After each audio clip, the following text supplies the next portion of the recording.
Change going on with this, so stick around and all will be revealed.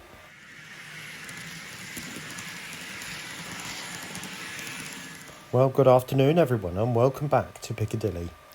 Now you saw this 37 running last week, but it didn't want to at the beginning, and so it just stood there. The lights came on, but as I turned up the power to move it, it just wouldn't move.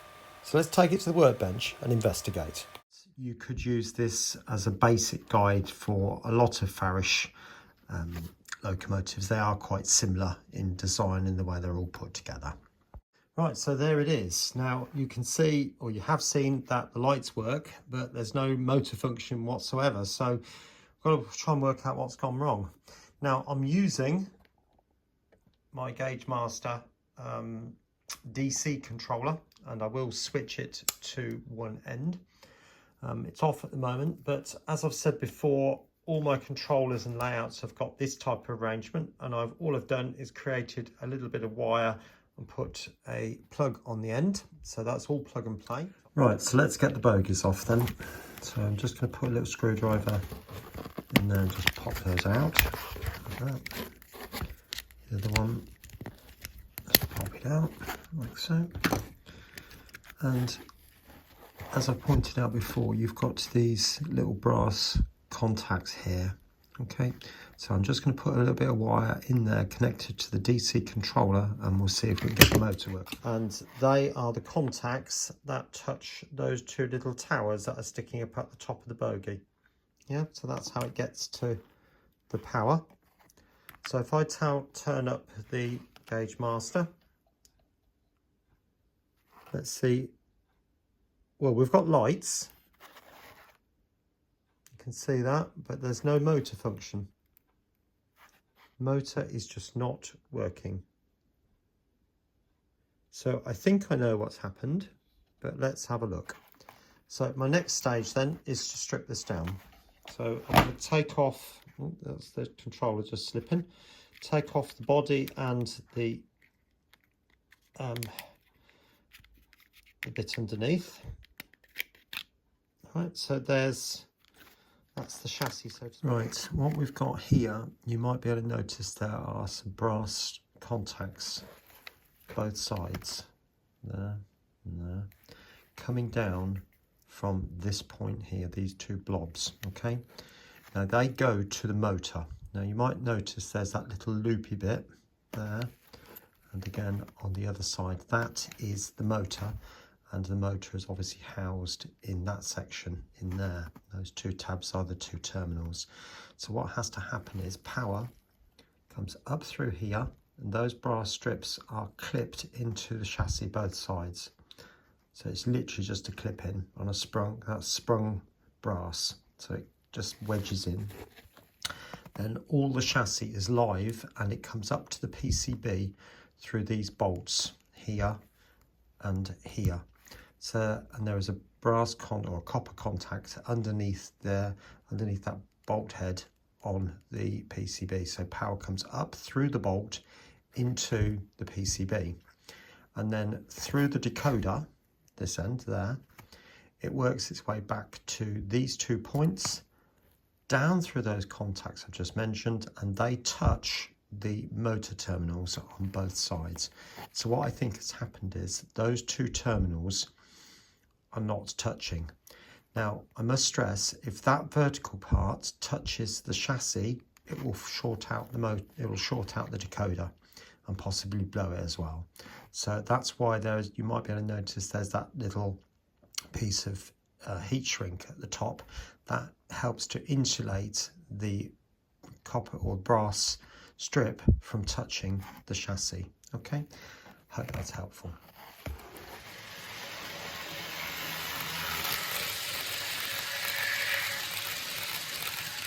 Controller is off at the moment, so I'm going to just touch those two pieces there, being careful not to touch any of this down the sides. So those two on that little contact, and see if it works directly. No, there's nothing. So that implies that power is not getting to the motor. So my next stage then is... So all I did was, with my dentist hook, I literally just tried to bend out those two little brass contacts and make it touch the motor terminals. So if I do my little thing again with the bits on the terminals here, because that's the top of those rod bits, if you remember.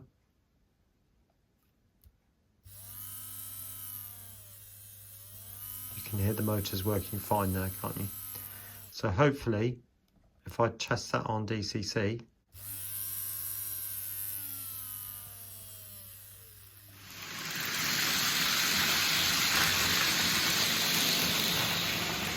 now what I'm going to do with this, to give it a little bit of a service, I'm going to unclip the bogie. And the best way of doing that is, you can use a little finger screwdriver if you want to. Just poke it down inside there, you've got a little tab. Now I normally do it from the coupling end, but I've got all this detail there, so I don't want to disturb that. Then you've got the wheel arrangement, obviously, yeah. So what I do is take one wheel off at a time and just check the contacts. So I'm just going to get a little bit of IPA into a little pot. I'll show you. Right, little bit of IPA in the lid, cotton bud, and hopefully you can see this, but I literally just go around the wheel on the inside face, like that. And again on the near side. The idea of this is purely so it just picks up the power from the contacts, and you can see it's not dirty at all, is it? Look. So it's that, and then all I do then is to hold the wheel in my hand and then literally just go round and round. It is a little bit of a laborious job, and yes, there are wheel cleaners out there. I've got them. There is one with brushes on the top, wire brushes. I'm not so keen on that one, to be honest with you, because there's a coating on these wheels and it does take the coating off, and so therefore the wheels do get a bit dirtier quicker. I know I was saying about the track rubber and all the rest of it, but some of my wheels have gone a bit funny by doing it that way. So that's that. And obviously I'm going to go through each of the wheels in turn, but then the next thing is just to clean these contacts like that, both sides. But there's hardly anything on it, no, it's not that bad. But I will go around and do it all, just to make sure, because when locos are sitting, sometimes you can get a little bit of oxidation on the wheels, and that can cause, you know, a little bit of poor running from time to time. But generally speaking, there we go. So I'll get all that done up, both bogies. Obviously that just snaps back into the frame like that, and then you just push that back into the chassis wheels, which goes in there. All right, you just push it in, snap it in, and then just pop the body back on. Hopefully it should work. I'll see. Just sort of remind you of this, you've got those two brass contacts sticking out. So what I tend to do is put one side of the wheel on first and make sure it's nice and home, yeah, and then the other one you can easily just push it down and push the other side up and check that that's nice and smooth. All right, so I've pushed these back on before and had the contacts come up over the top, and then it breaks the contacts here. These are only pushed on or supported by a little plastic tab that comes out from the chassis or the frame of the bogie, if you like, and then they just touch it with a heat source. So it just squashes the top of it, and that holds the contact on. If that breaks, your devil's own job to get it back on. Super glue doesn't work, not in my experience anyway. Anyway, I'll get all that cleaned up and I'll come back to you in a bit. Unfortunately, the saga's not ended. If I touch there and turn it on, I do get power. Hopefully you can hear that. So that works. But when I touch the wheels, I'm not getting any power. So implying there's something not quite right elsewhere. Okay, the lights are on. No, beg your pardon, the lights are not on. I think it must have been a reflection off the light above here catching the edge of that screwdriver. Thinking I was seeing red. But that's dead. So my next chance thing to do then is to take the bogies back off again and put the power directly to those brass strips down the bottom. Now, if you remember, I said to you that the power comes up through the wheels, up the side, these brass contacts down the side here, and they come out at these towers at the top, both of these little towers. Yeah, hopefully you can see those. And then that contacts those two brass strips which are in there. So if I put my power in there, and bearing in mind that this worm drive is plastic, so it's safe to do this, put the two wires in there so they are contacting those brass strips and turn that back up. Still nothing. So that means that there's something not quite right on the PCB. Now, I don't know whether my two wires will stretch this far, but what I'm hoping to do is touch the two screw heads. Oops. One there and one there. And that doesn't seem to be doing anything either, which implies there's something not quite right elsewhere. Now, the next thing I want to do then is to take the decoder out and put in a regular blanking plate and see if that makes any difference.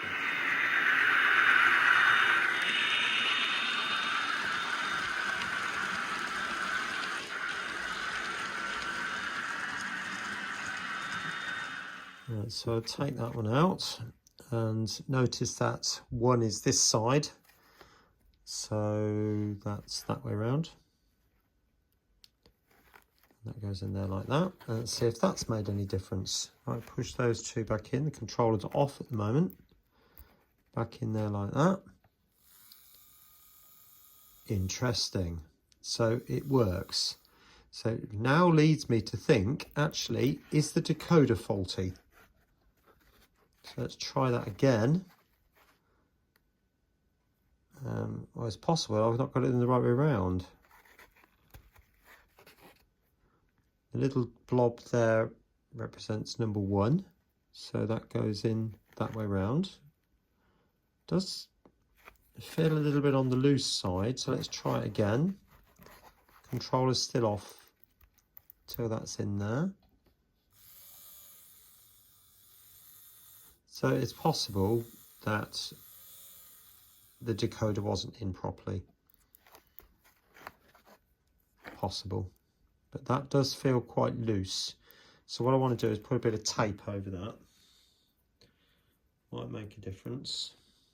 And then I'm just going to put that on quite firmly, push it down. Now obviously that's too long, so I am just going to use a scalpel just to trim that up. I'm literally just going to cut across there like that and pull that bit off. And I will take a bit off this side as well and pull that off.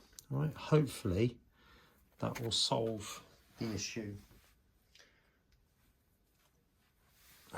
Right, so now let's put the wire directly back in there again and see if that makes any difference now. So that works. Now will it pick up from the wheels?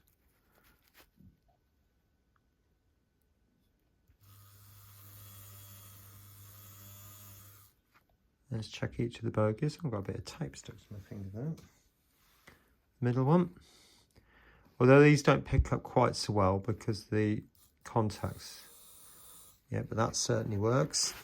Turn the controller down again and snap on the other bogie, which is just here, like that. Not pressing on the PCB, obviously. The battery box, I might as well put that back on now. Just check these wheels work all right. So just turn at that.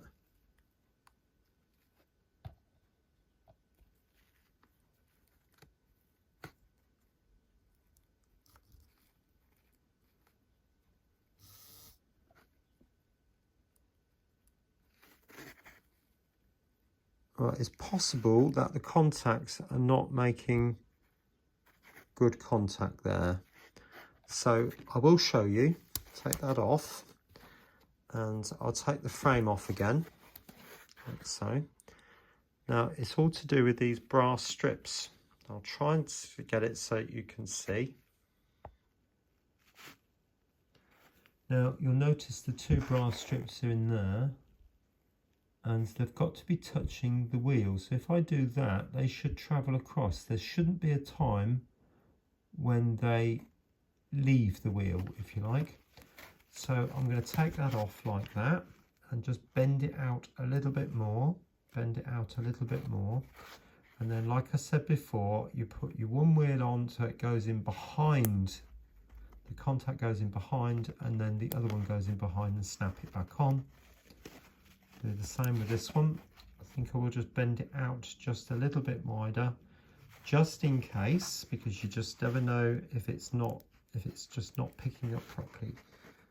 So make sure that the one contact goes in, and then snap the first side of the wheel in, bring the other one in like so, like that. Now that should make a difference.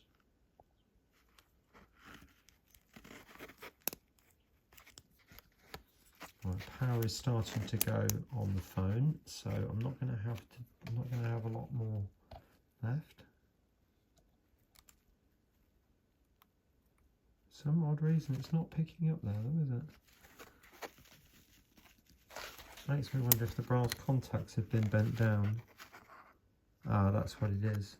That brass contact has been bent down, so I need to sort that. I perhaps pushed a bit too hard on the wires. Right, hopefully all I did was I took the dentist tool and I just put it inside there and literally just turned and just pulled it back up again. They literally just slot into the side of the chassis, so if it moves it would be a case of moving the whole chassis and you know, repositioning it really, taking it off and putting it back on. So let's put that back on now, and hopefully that should make a difference. Take that out and slot that in there. Bring the wires back up again, and a little bit of power.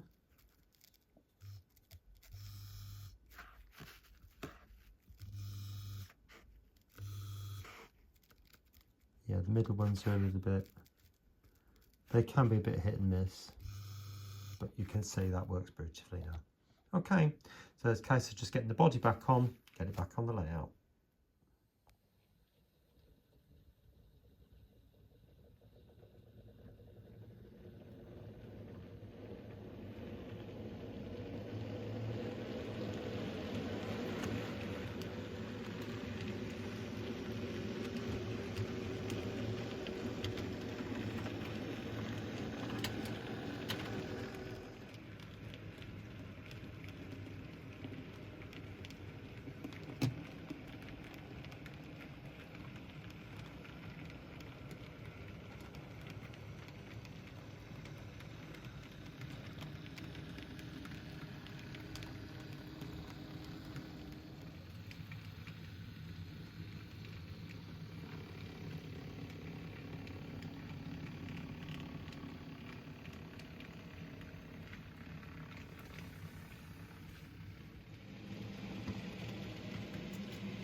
Well, I hope you enjoyed seeing the 37 being repaired there, and I'm so relieved that it actually is working as well as it is.